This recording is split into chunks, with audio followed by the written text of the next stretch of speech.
What's up guys, and welcome back to the channel. And in today's video we are going to be discussing some of the worst fraud checks in 2025. That's right, we are going to be discussing every single UFC fighter who lost their undefeated record in the year of our Lord and Savior 2025. And yeah, there's 20 of them, exactly. It works out really well. There's 20 fighters who have lost their undefeated record this year. Most recently, we had two fighters, Bo Nickel and Daniel Marcos, lose their O on this recent UFC Des Moines card. Yes, I know that's how you don't say Des Moines. I'm aware, thank you. We had in the recent Des Moines card, but yeah, 20 for the year. It's not been a good year. Like every UFC year is sort of marked by like something weird. Like 2023 with Strickland winning and shit. Like that was like the year of the upsets. 2024 was like the year of like the random fucking bullshit happening. And then like 2025 has been so far the year of just all these undefeated fighters losing. And yeah, it's been a fun year. So yeah, we're going to be discussing that. We got top tier being a generational fraud check down to acceptable for just those undefeated fighters who you kind of expected the loss. So you're like, yeah, that's valid, honestly. Anyway, let's get started. You can like and subscribe if you want, hopefully. We're trying to hit 15k. The subscriber growth has been very slow recently, so we're plugging away. We're getting there. Anyway, let's get started. So we're starting off with Bo Nickel. Bo Nickel. Let me tell you about this kid, Bo Nickel. Kid's a fucking bum. He's got absolutely no fucking future in the sport. I'm not even kidding. Like, it actually angered me to, like, listen to, like, podcasts from some fucking random bums. These, like, Damon Martin type fucking individuals. Don't ask me why I was listening to anything with Damon Martin. But, like, I would just occasionally go on and, like, listen to some takes that these guys are spitting. Like, Anakin Florian podcasts, some shit like that. Some of these MMA fighting podcasts. And these motherfuckers go in there with a straight face and just be like, yep, Bo Nickel, future champion. Future champ, 100%. Can't see how he would never win a belt. And I just, like, it blew my mind. Now, yes, I picked him to beat RDR after, when the fight was announced, saying that it was too much of a step up and he was going to get fraud checked.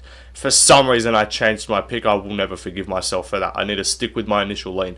But, anyway, that's beside the point. It was a great, like, if I didn't have financial gain, if I didn't have the reality of losing my entire betting account balance, because I had multiple parlays with Bo Nickel for no fucking reason, because I was just brain dead. Look, if I had no money riding on this fight, it would have been a generational hate watch, and I would have been absolutely cheering for this man's downfall. It's just because I lost out on, like, I think like $90 to $100 worth of wins from Bo Nickel winning, and was forced to deposit $10 into my account and make desperation attempts to win money on AFL tonight to make back some money in my account. So yeah, that's the reality that I find myself in. Do I have a gambling addiction? Perhaps. I call it dedication. Some might call it an addiction. But Bo Nickel, this man was just hailed as a fucking future champion by every single person under the sun that put a mic in front of their face. Like it wasn't the MMA YouTubers. It was like the MMA like analysts. Like, none of us call ourselves analysts. We're all better analysts than fucking these random bums who sit in a fucking podcast studio, some big podcast studio with a bunch of lighting and some fucking figurines on their desks, and just sit there and be like, yeah, you know, I really just think Bo Nickel is, he's just going to be a champion. Like, look at the wrestling credentials. Like, DC and Chael are just like, we're just assuming. Anytime they would bring this man up, they're like, yeah, it's future champion Bo Nickel. Like, bro, I'm surprised Bruce Buffer didn't fucking introduce him in the octagon as the future UFC middleweight champion. Like, the amount of glaze this dude was getting. And now, yes, RDR is good. I have come to the reality. Like, I knew he was, like, good. I thought he was, like, decent. I didn't think he was, like, a top 10 middleweight. Like, I thought his ceiling was, like, he could maybe stylistically beat some guys 10 to 15 range. He ain't getting further than that. I'm now reevaluating my opinion of RDR, and just being like, is this dude's potential, like, top 5? Like, can he just goofball max his way to the top 5? Like, I put up a poll, who would win between him and Strickland? And I'm going to check it right now, just to keep you guys updated on the exact number. It's in favour of RDR, that's all I know. Yes, recency bias is definitely insane, and that's always going to be a factor. 64% of people right now are saying RDR would beat Sean Strickland in a 3-round fight. So yeah, that's the reality that we find ourselves in. But this man, Bo Nickel, I'm going off course here. Bo Nickel goes out there, doesn't even get a takedown. I think he might have got like one, like where RDR went for like a hip throw and then Bo reversed it. Nice takedown. Man pulls the guillotine, ends on bottom, can't get up. It was literally like left stranded, incapable of getting himself up off bottom. And then goes out there in the second round, gets kneed in the body a few times, gets mogged in the clinch physically, just dominated. This man at the start of the week was posting a video saying he was weighing 220 pounds. Brother, if you're weighing 220 pounds, you got to sort out your nutrition, buddy. Cut to welterweight. Because RDR fucking absolutely physically dwarfed him. As soon as I saw the size difference in the cage, I was like, yeah, my pick's probably cooked. Like then and there I was like, can I change my pick before the fight starts? Just because like he was so much bigger than Bo. But Bo Nickel goes out there, gets just dominated in the clinch. RDR, who's got like hardly any, like he's got like 90% of his fucking wins by submission or whatever. And this man goes out there and just like finishes Bo Nickel with just knees to the body. Just mogs him in the clinch and just brutalizes him with knees to the body and finishes him. And Bo like just quits. Like, you just got dominated and was just left physically incapable. Like, everyone's acting like Bo Nickel's just gonna ragdoll all these people, be a future champion. I'm just like, he's getting physically, like, mauled and dominated by fucking RDR. This man said he was gonna beat Hamzat Chimaev. Like, it's just, like, cringe as fuck. And the thing is, if you're putting out, like, elite, crazy performances, I get it. I get it. Like, you can talk your shit. Like, he hasn't even been looking impressive. This man needed a nut shot to take down and get a sloppy submission over Jamie Pickett, who's literally a bum, no longer in the sport. His next fight after that was Valentine Woodburn. He was going to fight Trayshawn Gore. He fights Valentine Woodburn. I maintain Trayshawn Gore would have given him a tough fight. Guarantee you that. Trayshawn Gore probably guillotines him. But he goes out there against Val Woodburn and cracks this undersized fucking welterweight. This blown up lightweight, cracks him with a left hook and gets a TKO, and everyone thinks this dude's got hands. Everyone thinks this dude's just like a generational fucking talent. Next fight goes in there with Cody Bumditch, who's probably another loss away from being cut. He's about to go fight Mansour Abdul-Malik, fucking Ashton Hall looking motherfucker, and probably lose there. So Cody Bumditch is a can. We can all agree on that. Took him to the second round, was getting tossed off takedowns by him. And he goes out there with Paul Craig and strikes him at range and compares himself to GSP and Mighty Mouse by saying, look at those guys, they went to decisions. Yeah, buddy, they went to decisions in title fights that they were winning still dominantly. You've eked out a fucking competitive striking match over Paul Craig, buddy, and you're talking shit like you're going to beat Hamzat. And you're going to beat, like, all these dudes. Like, shut up. So I was glad to see him lose. Now that I've just come to terms with the fact that I just need to stop betting on MMA, but I have such good weeks sometimes, that's the thing. I made like $170 on the Mexico card and $100 on the Saudi card. But then when I have a bad week, I have a really bad week. Like the London card, I lost like $90. This card, I lost like $70. So it's been tough, but you know, we'll bounce back. Minor setback for major comeback, gang. But anyway, this is the main center point of the video, so I'm going to skim through everyone else. But yeah, Bo Nickel, fuck you. This dude's actually a can. I never want to hear anyone talk about this dude as a top 10 fighter, let alone a fucking champion. There were people with a straight face that would legitimately look you in the eye and tell you, I'm confident that I would bet money, like I would bet large sums of money that at some point in the future Bo Nickel becomes champion. I bet large sums of money Bo Nickel never cracks the top 5. And he'll be lucky to crack the top 10 with the right matchup. I guarantee you that. I'll be shocked if this man makes the top 10. And if he does, it'll be against some old washed guy. Anyway, that's that main part of the video done. So now let's just move on and we'll get to everyone else. So we got Ren Nakamura. This kid Ren Nakamura. Look, this was a bad look. This man was like a -7 fucking 100 favorite against Muin Gafarov. And he decided to shoot no takedowns and strike him at range. And as soon as he shot a takedown, he took him down and almost subbed him. So look, it was a very bad look when you're that big of a favourite fighting an unranked opponent. I'm going to need you to get the win, brother. But, you know, you failed to do so. It is what it is. Anyway, Shara Magomedov.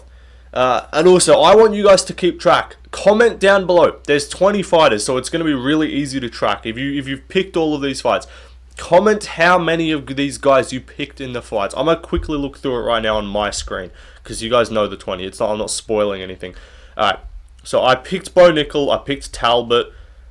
Okay, wait, 3, 4, 5, 6, 7, 8, 9, 10, 11, 12, 13. So I picked 13 out of 20 of these guys to win.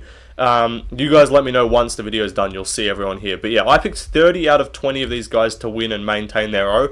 Even after these guys have just continued to fucking lose their undefeated records. But anyway, moving on. Shara Magomedov. I'd say this was a reality check. I wouldn't call it a bad look getting outstruck by MVP. Look, he got shot down and made to look pretty much useless. But still, it's MVP, who I rate pretty highly. Anyway, next up, Daniel Marcos. This has got to be like the least like, oh my god, undefeated fighter loses thing ever. Like, he was like, an undefeated fighter was like plus 170. Like, he's expected heavily to lose. And he does. 30-27, and it's just like no one's gonna talk about Daniel. Like, there was out of all the storylines in this card, you know, there were people talking about Sandhagen Figueiredo, a lot of people talking about Bo Nickel RDR, not a whole lot of people talking about anything else, to be honest. But I guarantee you, there were some people talking about Montel Jackson. Montel Jackson was considered more of the prospect than Daniel Marcos, who's undefeated. So yeah, no one really cared about this fight. No one was like, oh my god, he got exposed. Like, he was expected to lose, and he did. Anyway, next up is Umar Nurmagomedov. It's acceptable. Now, yes, he was talking unbelievable levels of shit, and I will still maintain that Dagestani fighters are not humble. They're humble when they're humble when it's really easy to be humble because they win, and then they look like a cunt if they're not. As soon as these guys lose, it doesn't happen often. As soon as they lose, they reveal their true colors. They are not humble. Umar Nurmagomedov proved that Dagestani fighters are not humble, or at least he's not humble. Because he was saying there's no way Merab beats me, and then post-fight, brother, I have an injury, brother, I won the fight, brother, this. Like, shut up, you lost. It was acceptable because it's Merab in a title fight, and the way he lost wasn't like he got dog-walked. Like, he lost the last 3 rounds, it's fine, he's got cardio maxed, but still, humble always, brother, inshallah. You know, real great person, Umar is, real moral stand-up guy. Anyway, Payeyton Talbot's up next. Yeah, this fucking Frank Ocean motherfucker. Yeah, get this dude out of here. Generational fraud check. I'm trying to think, what was worse? Comment down below, what was worse? Bo Nichols losing to RDR or Talbot losing to Barcelos? I still think, even though he went to the cards, I think Talbot losing to Barcelos is worse. He was like a minus 1,000 favorite. Like, thing is, Talbot losing to Barcelos is like if Bo Nickel had gone out there and get like out-grappled by like Paul Craig. Or like outstruck by Paul Craig. I think the Paul Craig was like the Barcelos test to me. But Talbot didn't even pass that moment. Like, Bo Nickel won all of his fights when he was the big minus 1,000 favourite, you know. Talbot was minus 1,000 against Barcelos and fucking got 30-26. Like, his man got out-grappled by a striker. Barcelos is not even a grappler. And he put on a fucking wrestling clinic. Anyway, let's move on. Yanishi Dubin. Look, she was expected to lose. She was a pretty big underdog. But she was fighting a 3-2 opponent. Unranked fighter. And she did have hype. And she got finished in the first round. If she got outstruck to like a boring decision, it's like whatever, no one cares. She got fucking KO'd with a head kick in like 2 minutes. So, not the best look for Yanishi Dubin. Anyway, Mick Porkins up next. This was a reality check. Look, it was a close fight. So I could put it in all the way down in acceptable. And I kind of should put acceptable above somewhat expected, to be honest. Because, not really. But, Mick Porkins, like, I can't call it... I mean, you could call it somewhat expected. But I think a lot of people were picking him to beat Tybura. I thought he still kind of won on damage. But it is what it is. He just kind of got blobbed by Tybura at range a little bit. Next up, though, is Ray Saruya. I'd say somewhat expected for Saruya. I picked him to lose this fight. Van was a favourite. He was the underdog here. But it was the way he lost where he was just unable to get any fucking meaningful grappling going. Like, this dude's supposed to be the next Tatsuro Taira. And he just, like, spams and Bautista maxes and looks shit. Like, Van is very good, and I think it's more of a reflection on how good Josh Van is. But, yeah, this was not a good performance from Ray Saruya. Anyway, next up, who we got? We got this kid, Clayton Carpenter. Yeah, this kid's badass. He lost to fucking, what's the kid's name? Tagir Ulanbekov. Yeah, no, he was a big underdog, lost to Tagir Ulanbekov, it is what it is. Next up, the Diar Nurgzhigay. This was, not in terms of the fact that this dude was, like, hyped, but, like, the way this fight went, the build-up, anything, like, everything about this fight was, like, generationally bad for Diar Nurgzhigay. Because he came in and missed weight by 5 pounds, right? Missed the light heavyweight. Not like he missed like flyweight or bantamweight. This man misses light heavyweight. Like, you can't be missing light heavyweight, brother. Like, that is unacceptable. Goes in, misses light heavyweight by 5 pounds. Goes into the fight, and I swear to God, this man is touching his eye every 2 seconds. Actually irritated me. Dude's got Tourette's. I don't know what he was doing. I don't know what the fuck this guy's doing. And then he goes out there and gets fucking Kimura'd by Brenson Hiberio, who's like a minus 500 level fighter in the UFC. And he goes out there and gets subbed by Brenson Hiberio. Embarrassing stuff. Magomed Gadjuzulov's up next, just another bum light heavyweight. This dude just lost a shitty clinch fest decision to Bruno Lopez. I don't even want to talk about it. Next up, myself. I've gotten a lot of comparisons looks-wise to this man. Austin Bashi, we lost to Christian Rodriguez, but we will be back sometime in the fall. But anyway, yeah, this dude, I mean, he lost to Christian Rodriguez as an undefeated fighter. Like, what are you going to do? Grass is green, water's wet, the sky is blue. Like, shit happens. There's 4 things guaranteed in life. Four guaranteed things in life. Life, death, taxes, and C-Rod beating undefeated fighters. You know, that's the 4th guarantee of life. You know, you can't escape it. Until this man loses to an undefeated fighter, which I don't think is physically capable of happening, this loss will not even be a blip on Bashi's thing. Like, it won't even matter. Bit of a reality check though. Like, this dude was some grappling phenom, I guess, and then he just lost and couldn't get takedowns. It's the same thing. The style that C-Rod beats, it's so perfect. It's these inexperienced, undefeated young guys who are a little bit undersized for the weight class. C-Rod's got a size advantage over them, and they can't get their takedowns. They rely on jiu-jitsu more than they do wrestling. And they don't have the wrestling to get their jiu-jitsu going. It's the exact same thing. Raul Rosas had the same problem. Bashi had the same problem. Bulgarian was more wrestling heavy and couldn't really get the jiu-jitsu and then gassed. And I thought that was fucking robbery, to be fair. And then Simon just kind of got size smogged. But yeah, Bashi lost. It is what it is. Next up, Tatiana Suarez. It was somewhat expected. I also want to say reality check, but I kind of... Like, all the other people in reality check, I would say, was like they were more expected to win than Suarez. Because, in my opinion, unless you're MMA guru and you're just a little bit sped, you know, you just don't know how to pick fights, anyone with a brain picked Zhang Weili to dominate this fight.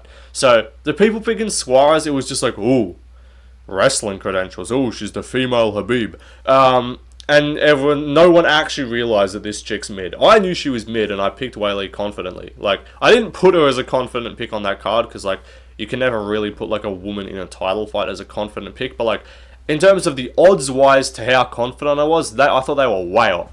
And that was one of the times where I did actually just stick with my gut and not get baited into the hype.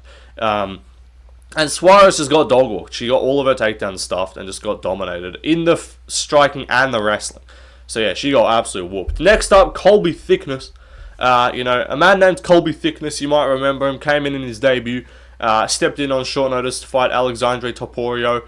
And he put up a good showing for himself. You know, he lost 30-27. You know, it was a tough fight for the kid. But yeah, I don't think anyone expected this dude to come in and beat Topuria. I think Bedtime picked Thickness to win, but that's the Aussie bias. I get it.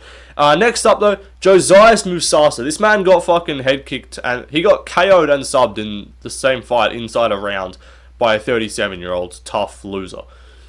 This man's Josias Musasa, no wins in the UFC, comes in, minus 600 favourite, gets head kicked badly, dropped in the first round. I need to check how old this man is, because I'm pretty sure he's 39. Carlos Vera. Actually embarrassing how you lose to this man. Just how good is Ren Nakamura, you know? Carlos Vera, who, let me check if my screen's going to load. That's not him. Carlos Vera MMA. Bear with me, one moment. How old is this kid? His name's Pequeno. Any man named Pequeno should not be fucking beating you in a fight, bro. He's 37 years of age. This man's rocking a 12-4 record. Lost on TUF. Didn't even win on TUF. Didn't even make the final on TUF. Wasn't even a TUF finalist. They gave this man a contract. He goes out there and gets fucking head kick KOs Josias Musasa and then subs him. Anyway, next up's Danny Barlow. Man got hands put on him by Sam Patterson. That's embarrassing. Sam Patterson's a guy who's chinnable as fuck. Went up to welterweight. and has been subbing people, and this man goes out there and TKOs you in the first. Like, that's tough. Next up, Cody Steele, big meaty hooks. He was fighting Wrong Jew, so you gotta respect it. But just dude was incapable of doing anything. He's supposed to be a grappler. Like, this dude's like some BJJ guy, and he goes out there and just trades hooks in the pocket with Wrong Jew and gets fraud checked. Anyway, Julius Walker's up next. Now, I picked Julius Walker because I was like, fucking Alonzo Menafield shit. I don't know, I'll just pick him to goof it up. This was the goofiest fight ever. Julius Walker is like the light heavyweight RDR. Like, he is so retarded, but he's just not good at all. And he lost. And then last up is Jin Matsumoto. Very acceptable loss. He lost to Robert Font. I'm not going to fault the man too much for that. So yeah, anyway, that will do it, guys. Like, subscribe. I'm speeding through this video. I need to take a piss and I don't want to have to stop recording. But yeah, let me know what... I mean, I didn't miss anyone because that's everyone who lost their O. But what other videos do you guys want to see? Let me know. And without further ado, yeah, goodbye. Subscribe and all that shit. See ya.